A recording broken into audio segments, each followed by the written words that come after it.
Hello everyone, welcome back to this channel. In this video, I will show you the easy and clear steps on how to turn on ads follow-up notifications on Waze application. So how to turn on ads follow-up notifications on Waze application?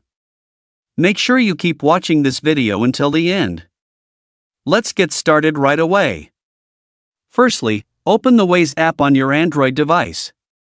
This is the initial screen of the Waze app. Next, tap the three-line icon at the top left. Tap Settings menu. Tap Notification menu. And tap Ads Follow-up. So that's it, tutorial how to turn on ads follow-up notifications on Waze application. Thank you for watching.